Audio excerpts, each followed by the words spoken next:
rid this lady of the, in his opinion, wretched habit of ordering her clothes from Moscow. For this ball, however, as she herself had told him, she had not ordered a dress, but only material from out of town, from which he deduced that he was to make the gown for her. But there was only 1 week left before the ball, and still she had not come to him. Abramka was in a state of feverishness. He longed once to make a dress for Mrs. Zarubkin.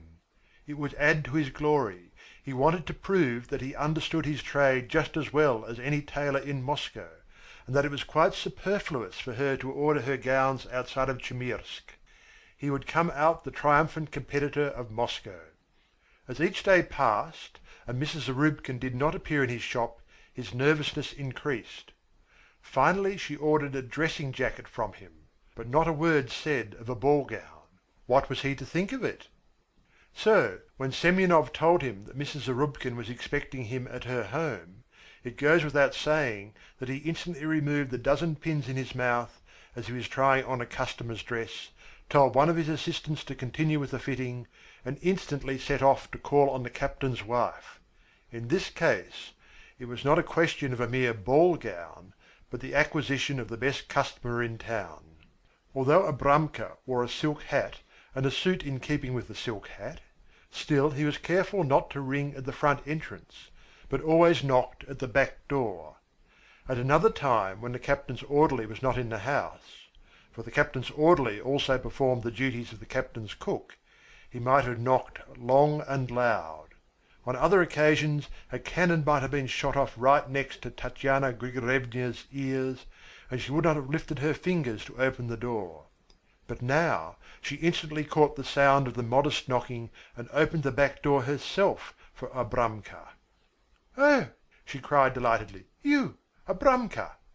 She really wanted to address him less familiarly, as was more befitting so dignified a man in a silk hat. But everyone called him Abramka, and he would have been very much surprised had he been honoured with his full name, Abram Srulevich Stiftik. So she thought it best to address him as the others did. Mr. Abramka was tall and thin. There was always a melancholy expression in his pale face. He had a little stoop, a long and very heavy greyish beard. He had been practising his profession for 30 years. Ever since his apprenticeship he had been called Abramka, which did not strike him as at all derogatory or unfitting. Even his shingle read, "Ladies' Tailor Abramka Stiftik," the most valid proof that he had deemed his name immaterial, but that the chief thing to him was his art.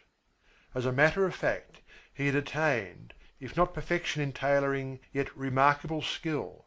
To this all the ladies of the S Regiment could attest with conviction.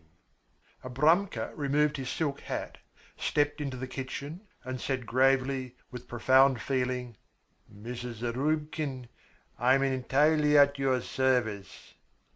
"Come into the reception room. I have something very important to speak to you about." Abramka followed in silence. He stepped softly on tiptoe, as if afraid of waking someone. "Sit down, Abramka. Listen. But give me your word of honour you won't tell anyone?" Tatyana Grigoryevna began, reddening a bit. She was ashamed to have let the tailor Abramka into her secret, but since there was no getting round it, she quieted herself and in an instant had regained her ease. "I don't know what you are speaking of, Mrs. Zarubkin," Abramka rejoined. He assumed a somewhat injured manner. "Have you ever heard of Abramka ever babbling anything out? You certainly know that in my profession, you know everybody has some secret to be kept." "Oh, you must have misunderstood me, Abramka. What sort of secrets do you mean?" "Well, one lady is a little bit one-sided, another lady," he pointed to his breast, "is not quite full enough, another lady has scrawny arms.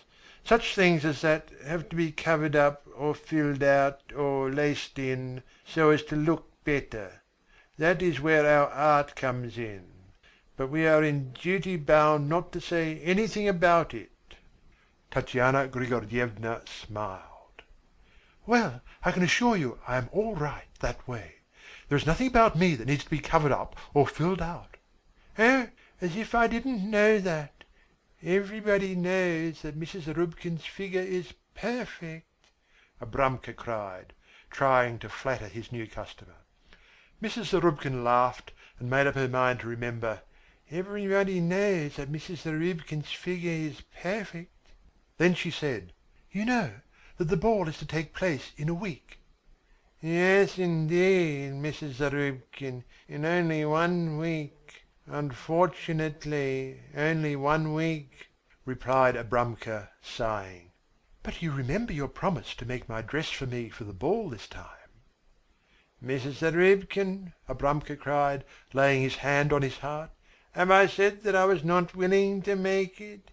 No, indeed. I said it must be made, and made right. For Mrs. Zarubkin it must be better than for any one else. That's the way I feel about it." "Splendid! Just what I wanted to know." "But why don't you show me your material? Why don't you say to me, 'Here, Abramka, here is the stuff, make a dress'? Abramka would work on it day and night." "Ahem! That's just it. I can't order it. That's where the trouble comes in. Tell me, Abramka, what is the shortest time you need for making the dress? Listen, the very shortest." Abramka shrugged his shoulders. "Well, is a week too much for a ball dress such as yours will want? It's got to be sewed, it can't be pasted together. You yourself know that, Mrs. Zarubkin." "But supposing I order it only 3 days before the ball?" Abramka started. "Only 3 days before the ball? A ball dress?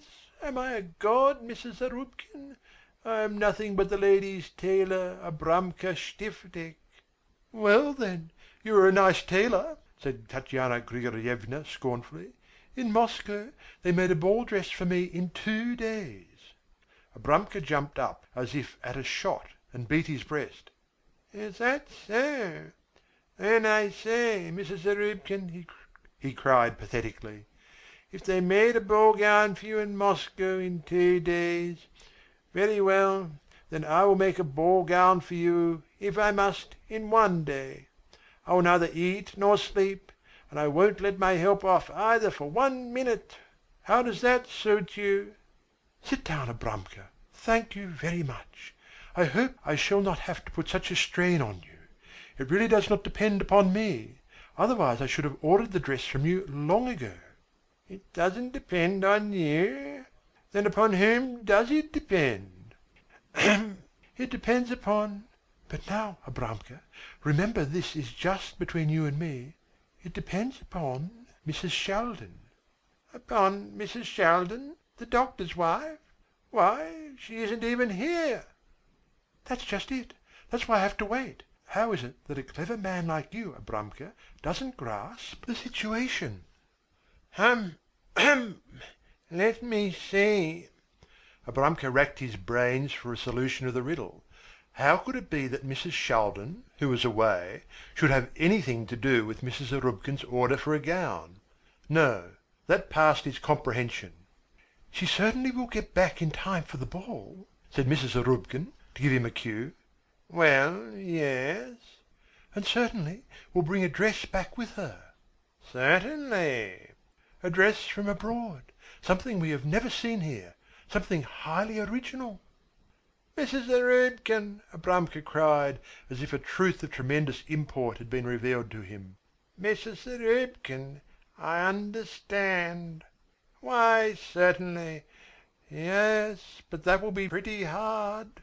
"That's just it." Abramka reflected a moment, then said, "I assure you, Mrs. Zarubkin, you need not be a bit uneasy. I will make a dress for you that will be just as grand as the one from abroad. I assure you, your dress will be the most elegant one at the ball, just as it always has been. I tell you, my name won't be Abramka Stiftik if—" His eager asseverations seemed not quite to satisfy the captain's wife. Her mind was not quite set at ease. She interrupted him. "But the style, Abramka, the style! You can't possibly guess what the latest fashion is abroad.